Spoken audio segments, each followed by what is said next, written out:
चाहने वालों, फाइनली हम लोग आ चुके हैं अपनी एस स्टोरी का पार्ट 2 लेके। तो पार्ट 1 में हम लोगों ने देखा था कि अपने एस को उसका फायर डेविल फ्रूट मिल चुका है और उसके बाद उसको उसका फर्स्ट कमांडर मिल चुका है मास्क ड्यूस की फॉर्म में, जो दोनों उस आयरन से निकल चुके हैं और उन्होंने अपने एक शिप और अपने क्रू को भी बना लिया है। और अब अपने एस का प्राइमरी गोल है कि वो किसी भी तरह अपने वाइट बियर्ड को पेल सके।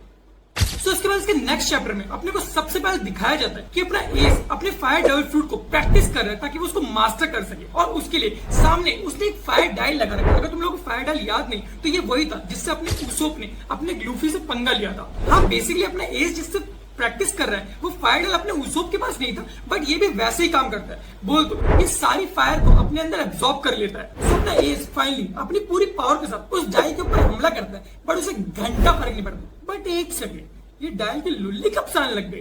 खैर, जिसको देख के अपने एस के बाकी क्रू मेंबर बोलते हैं, अरे एस की पावर, एस की फायर गायब कैसे हो गई? तो अपना एस थोड़ा सा घबराते हुए बोलते कि अरे मैंने इसमें पूरी पावर नहीं लगाई थी, वरना ये टूट चुका होता। जितने में अपना मास्क ड्यूस, बोल तो ड्यूस, वो बोलता है कि एस तुम अपने डेविल फ्रूट को कैसे वेस्ट कर रहे हो? बोल तो डायल का काम ही यही होता है कि वो उस पावर को एब्जॉर्ब कर ले और तुम उसी से कंपटीशन लगाने बैठी हो। और वो बोलता है कि तुम कितनी भी फायर यूज कर लो उस डायल के ऊपर, उसे घंटा कोई फर्क नहीं पड़ने वाला। तो अपना एस उसे रिप्लाई करता है कि जब तू ऐसे बात करता है ना ड्यूस, तो मुझे ऐसा लगता है कि तू बहुत लाड़ प्यार से बड़ा बड़ा हुआ है। उसके बाद अपना एस अपनी शिप के टॉप पे चढ़ जाता है। उसके ऊपर खड़ा होकर अपना एस बोलता है कि फाइनली आप लोग सबॉडी बोलते अपना फिशमैन आइलैंड के पास आ चुके हैं और इसके बाद अपना शुरू होता है न्यू वर्ल्ड। और उसका सिर्फ एक ही गोल है इस जर्नी पे निकलने का, और वो है कि उसे वाइट बियर्ड बोलते एडवर्ड न्यू गेट को पेलना है। और वो बाकी क्रू मेंबर्स को बोलता है कि तुम कसम खाते हैं, जो मेरे साथ है वो कसम खाओ कि वो लोग सब उसके इस सफर में साथ देंगे, और जो नहीं देना चाहते निकलो यहाँ से।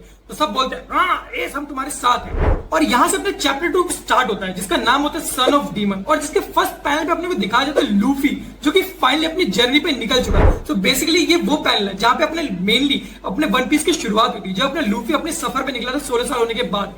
सो हम लोग देखते हैं कि फाइनली अपना एस अपने सबोडी पहुंच चुका है और वो अपनी शिप को वहां पे कोर्ट करवाने के लिए रुके होते हैं। और जैसे वो लोग वहां पे रुकते हैं तो अपना एस भाग के जाता है क्योंकि उसको खाने की सुगंध आ गई होती है, तो भाग जाता है। उतने अपना ड्यूस उसको रोकने की कोशिश करता है, बट अपना एस निकल चुका होता है। तो ड्यूस जैसे ही उतरता है तो सामने एक बुढ़ा बंदा होता है जो उससे पूछता है कि तुम इस शिप के कैप्टन हो क्या? तो अपने ड्यूस रिप्लाई करते हैं नहीं मैं कैप्टन नहीं हूं, बट हाँ मैं एक्टिंग कैप्टन हूं इस टाइम पे, क्योंकि हमारा जो कैप्टन है उसकी नाक बहुत तेज चलती है तो वो खाने बच गया है। सो उसके बाद तो बुढ़ा बोलता है कि ऐरा कोई भी हो, साला सारे कैप्टन ही सेम होते हैं।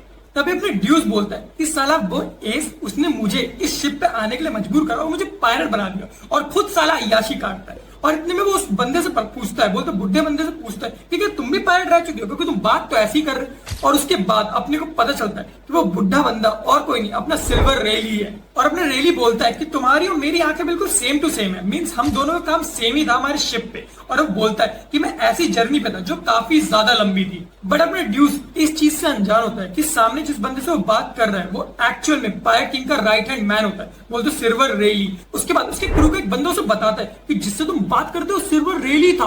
उसके बाद वो शॉक हो जाता है ड्यूस, क्योंकि ड्यूस उसको जान रहा होता है कि आखिरकार सिल्वर रेली था कौन।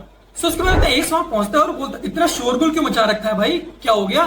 तो उसके बाद उसका जो क्रू मेंबर होता है वो अपने एस को बताता है अपने मास्टर ड्यूस ने सिल्वर रेली से बात करी, सिल्वर रेली जो अपने गोल्डी रॉजर का राइट हैंड मैन था। और तुम सब लोगों को पता होगा कि अपना एस गोल्डी रॉजर से कितना ज्यादा किलसता है और वो उसका बाप भी था। और उन्हीं में से उसके क्रू का एक बंदा बोलता है कि अगर अपना गोल्डी रॉजर जिंदा होता है तो क्या पता एस तुम उससे बात कर पाते या फिर उससे बजड़ कर पाते, जिसको सुन के अपना एस क्रोधित हो जाता है। जिसके बाद अपना एस बोलता है कि तुम क्या बकवास कर रहे हो, मेरे सामने बकवास मत करा करो, क्योंकि वो बंदा सिर्फ मेरे लिए एक स्टेपिंग स्टोन है। और वो ये भी बोलता है कि बंदों ने पता नहीं उसको भगवान बना दिया, उसको क्या क्या टाइटल दे दिया कि पायलट किंग का, but end of the day वो बंदा भी एक क्रिमिनल था। और उतने में उसके क्रू के सारे बंदे अपने एस को ऐसे गुस्सा और अपसेट देख के वो सब उसको चेयर अप करने लग जाते हैं। वो बोलते हैं कि अपने गोल्डी रॉजर को छोड़ो, पायलट किंग होगा कहीं अपने घर का, हम लोग वाइट बियर्ड को भी सरपास कर देंगे और आप सबसे बेस्ट कैप्टन बन जाओगे। इसका अपना एस खुश होता है और बोलता है कि तुम लोग शायद सबसे बेस्ट क्रू हो पूरे वर्ल्ड का। सो फाइनली उसके बाद अपना एस उनको एक लिस्ट दिखाता है कि उसको फिशमैन आइलैंड पे आखिरकार करना क्या क्या है। और उसके बाद वो फाइनली पहुंच चुके होते हैं अपने फिशमैन आइलैंड पे, जहां पे अपना एस बैठ के ठूस रहा होता है दब के।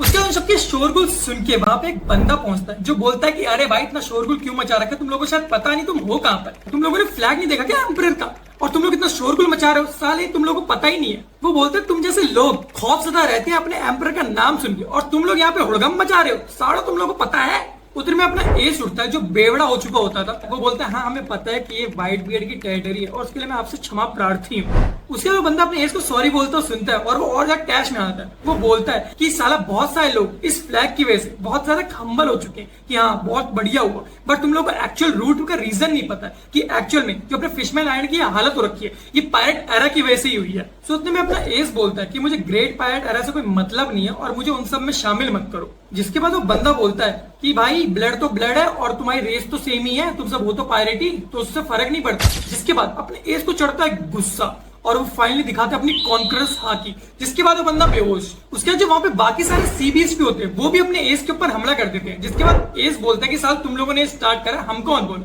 और उसके बाद एस अपने स्टेट पायरेट्स को बोलते हैं इन सबकी गुस्सी भरने के लिए। उसके अपना सीन सोचे तो न्यू वर्ल्ड का, जहाँ पे अपना एस न्यू वर्ल्ड में आके सारे पायरेट्स को डिस्ट्रॉय कर रहा होता है और बेसिकली अपने ड्यूस और एस की बाउंड्री बढ़ रही होती है। जिसके बाद उसका क्रू मेंबर उनको उनकी बाउंड्री दिखा रहा होता है। बट न्यू वर्ल्ड में घुसने के बाद अपना एस इतना ज्यादा एक्साइटेड होता है कि वो बंदा रुक ही नहीं रहा होता है। मतलब वो एक के बाद एक पायरेट क्रू को डिस्ट्रॉय करे जा रहा होता है। अपने ड्यूस उसको समझाता है कि एस हम लोग थक चुके हैं, हमको थोड़ा रुकना पड़ेगा, बट एस किसी की नहीं सुनता। तो एस बोलता है कि तुमने डिसाइड कर देना कि तुम मेरे साथ एंड तक दोगे तो तुम्हें देना पड़ेगा।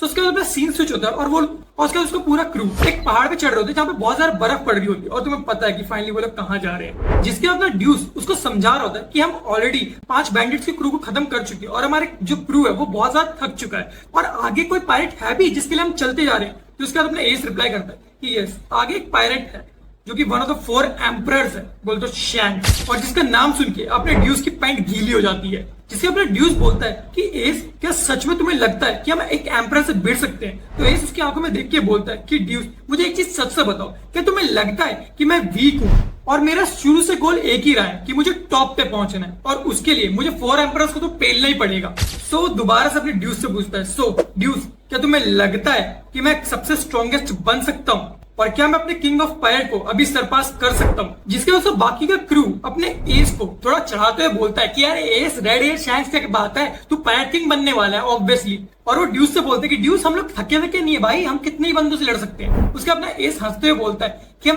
एक्चुअली यहाँ पे रेड एयर शैंक्स से लड़ने के लिए नहीं आए, बेसिकली मुझे उससे कुछ और काम है। उसके अपना एस बताता है कि वो यहाँ पर सिर्फ इसलिए आया क्योंकि वो अपने शैंक्स को थैंक यू बोलने आता है क्योंकि उसने लूफी के एक टाइम पे जान बचाई थी। और हाँ अगर लड़ाई हो भी गई फाइनली तो उसे लड़ना ही पड़ेगा, उसके पास कोई चॉइस तो रहेगी नहीं। और इतनी सब लड़ाई के बीच में वो ये सब चीजें बताना भूल गया था तो उसके लिए सॉरी। जिसका ड्यूस बोलता है सीरियसली तुम ये चीज बताना भूल गए। उसके बाद वो सब लोग पहुंचते हैं अपने शैंक्स की गुफा के अंदर जहाँ पे शैंक्स बैठा होता। और भाई शैंक्स का जो पैनल बनाया है बेसिकली अपने शैंक्स क्या फाड़ लग रहा है इसमें। उसके बाद एस और शैंक्स अपने लूफी की बात कर रहे होते हैं। वो उससे बता रहा होता है कि लूफी उसकी बहुत ज्यादा तारीफ करता है और लूफी ने अपने आर्म को स्ट्रेच करना तो सीख लिया बट वो उसका रिकॉइल अभी भी झेल नहीं पाता। जिसको सुन के अपना शैंक्स बहुत ज्यादा हंसता है और वो बोलता है कि कोई नहीं हम लोग वैसे ही पार्टी करने वाले तो पार्टी में रुको और मजे करते हैं। उसके बाद वो सुनता है कि अपना एस जो है वो पायरेट किंग बनना चाह रहा होता है। जिसको सुन के वो थोड़ा सा गुस्सा होता है बट वो बोलता है कि तुम पायरेट किंग बनना चाह रहे हो, अच्छा। तो फिर उसको एक और चीज याद आती है कि एस कहीं गोल्डी रॉजर का बेटा नहीं। तो वो अपने एस से पूछता है कि अगर तुमने लूफी के साथ अपना शेक शेयर करा है और तुम्हारे ग्रैंडपा गार्प है तो कहीं तुम्हारे पापा का नाम तो अपना एस उसे रोक देता है। बोलता है कि हाँ बट मैं उसका जिक्र नहीं करना चाहता। तो अपना शैंक्स बोलता है कि ठीक है अगर तुम उसका जिक्र नहीं करना चाह रहे बट मुझे अच्छा लगा कि तुम यहाँ तक फाइनली पहुंच गए हो। भाई तुमको मतलब तुम लोग समझ पा रहे हो इन दोनों का बॉन्ड। बेसिकली अपने शैंक्स और एस मिल चुके हैं और शैंक्स अपने पहले गोल्डी रॉजर के क्रू में था तो समझ सकते हो ये उसका चाचा लगेगा अपना शैंक्स। स्विच होता है अपने को दिखाया जाता है कि फाइनली अपना एस जो है अपने वाइट बियर्ड के बेस पे पहुंच चुका है। बेसिकली उसका प्रॉपर बेस नहीं होता बट एक रीसप्लाई बेस होता है। तो उसके बाद वहां पर पहुंचने के साथ ही अपने एस बोलता है कि फाइनली हम लोग एनिमी की टेरिटरी में आ चुके हैं, अब सब लोग चौकन्ने रहना। और जैसे वो लोग एक कदम आगे बढ़ाते हैं तो उसके बाद उसके क्रू का एक बंदा बोलता है कि सारी जो फिशेस हैं वो अपने आइलैंड से दूर जाने लग गई हैं। और उसके बाद हम लोग देखते हैं कि उस आइलैंड के बीचों बीच एक बवंडर सा आ रहा है पानी का और उसके अंदर से एक बंदा निकल के आ रहा है। उसको देख के उसका one of the crew member बोलता है कि और कोई नहीं ये वॉरलॉर्ड है, फर्स्ट सन ऑफ द सी, बोलता अपने जिन्बे। और फाइनली अपने एस और जिन्बे की भाषण शुरू होती है जिसके अपने जिन्बे बोलता है कि एक मामूली बंदे को ही पता होगा कि वो किस आइलैंड पे एंटर होने वाला है और तुम इस पे घुस गए। जिसके अपना एस बोलता है कि मैं यहाँ पे फालतू भसड़ करने नहीं आया हूँ, मुझे व्हाइट बियर्ड से मिलना है, मुझे उसकी गुस्सी करनी है। जिसके अपना जिन्बे बोलता है ये पॉसिबल नहीं है, हाँ वो मेरे बाप लगता है, मैं अपने बाप से तो ऐसे मिलने तो दे नहीं सकता बट अगर तुझे उससे मिलना भी है तो तुझे मुझसे बजर करनी पड़ेगी। हाँ मैं उसके क्रू में नहीं हूँ बट उसको मैं एक डेप्थ ऑन करता हूँ तो उसकी वजह तुम मुझसे बढ़ और उसके बाद उससे मिल लियो। और उसके अपना एस तो हमेशा तैयार ही रहता है लड़ाई के लिए, और वो शुरू कर देता है अपना फायर फिस्ट फायर वेल या अटैक करना, और वहां से अपने जिन में कराटे फिस्ट शुरू कर देता है, जिसके बाद उस फाइट में अपना एस पिलने लग जाता है, क्योंकि ऑब्वियसली अपने जिन में यूज करता है वाटर को और अपना एस यूज करता है फायर, जो कि ऑब्वियसली एक अनइवन मैचअप है, जिसको देख के अपना एस भी बोलता है कि सारी फायर को ये अपने पानी से बुझा दे रहा है, और आखिरकार ये पानी ला कहां से रहा है, जिसके अपने जिन में बोलता है कि पानी हर जगह है भाई, तेरे अंदर भी, मेरे अंदर भी, हवा में भी और जमीन के अंदर भी। तो उसके अपने जिन में उसको 4-5 घुसन रख देता है, बट उस अटैक को झेलने के बाद भी अपना एस गिरते पड़ते उसके ऊपर फाइनल अटैक मारता है, जिससे अपने जिन्मे को डैमेज पड़ता है उसके हाथ पे, जिसके बाद अपने जिन्मे बोलता है कि साले तूने मेरी आर्मामेंट हाकी को सरपास कर दिया। तो अपना एस रिप्लाई करता है कि भाई ये भी बच्चे को पता है कि अपनी आग किसी भी चीज को जला सकती है, तुझे पहले पता होना चाहिए। और उसके बाद इन दोनों की फाइट 5 दिन तक कंटिन्यूस चलती रहती है, जिसके बाद वो दोनों ही गिर जाते हैं। तो उसके बाद फाइनली अपनी एंट्री होती है मॉबी डिक की, बोलते अपने वाइट बेड के शिप की, जिसके अंदर से अपना वाइट बेड निकल के आता है, और बेसिकली यहाँ पर वो अपने एस से भिड़ने आया होता है, और वो एस को देख के बोलता है कौन था वो साला जो मेरा सर काटना चाहता था, कि साल तूने मुझे भिड़ने के लिए बुलाया, मैं तुझसे ही भिड़ने आया हूँ, आजा हेड ऑन फाइट कर लेते हैं। जिसके बाद एस के क्रू के सारे बंदे उसको बचाने के लिए भगते हैं, बट अपना एस एक फायर वॉल बनाया था ताकि वो लोग इस पार ना आ सके, और वो अपने वाइट बेड से ही बोलता है कि तू मुझसे भिड़, मेरे क्रू को कुछ मत करियो, और वो अपने क्रू के बाकी बंदों को बोलता है कि सब लोग भगो यहाँ से, मैं इससे लड़ने वाला हूँ। जिसके बाद अपने मास्क ड्यूस रोते हुए और चिंगाड़ते हुए बोलता है कि साल तू है क्या चीज, तू जब जिम्मे को नहीं पेल पाया तो तू इसको कैसे पेलेगा, मुझे पता नहीं मैं किस बंदे को तब से फॉलो कर रहा हूँ, मैं किस बंदे के बोलने पे कहाँ जा रहा हूँ मुझे कुछ नहीं पता, कि साला ये वन पीस ट्रेजर एग्जिस्ट करता है कि नहीं करता, और तुझे खुद पता है कि तू किसी को सरपास नहीं कर पाएगा, खास करके पायरेट किंग को। और वो बोलता है कि चल यहाँ से भाग चलते हैं। उसके बाद भी अपने एस का सिर्फ एक ही डायलॉग होता है कि क्या मैं तुझे वीक लगता हूँ, जिसके बाद उसके बाकी क्रू मेंबर बोलते हैं कि नहीं भाई कैप्टन तू सबसे ज्यादा स्ट्रॉन्ग है, तू जीत जाके इस बैटल को, लड़ भाई आगे। जिसके बाद अपना एस बोलता है कि देखो ड्यूस, इन सबको मेरे ऊपर कितना भरोसा है, मैं ये बैटल हारने नहीं वाला, प्लस मैं अपनी लाइफ को रिस्क पे करने के लिए तैयार हूँ, एज लॉन्ग एज मुझे वो चीज मिल जाती है जिसके लिए मैं तब से एम कर रहा था, और as long as I have a reason to live I won't think twice about dying. जिसके अपने ड्यूस बोलता है कि चलो हम लोग यहाँ से चल रहे हैं अपने बाकी क्रू मेंबर को, जिसके बाकी क्रू मेंबर बोलते हैं बट हमारे कैप्टन लड़ रहे हैं, हम जा कैसे सकते हैं। तो अपने ड्यूस बोलता है कि उन बंदे के पास सारे काइंड ऑफ पावर है, वो हम लोगों को चुटकियों में मसल सकते हैं, प्लस वो बंदा जो वहां पे खड़ा है जिससे अपना एस लड़ने वाला है, वो एक झटके में हमारे शिप तक को डिस्ट्रॉय कर सकता है, और हमारे पास एस का एक डायल है जिसके अंदर उसने आज तक जितनी प्रैक्टिस करी है अपने फायर स्टाइल की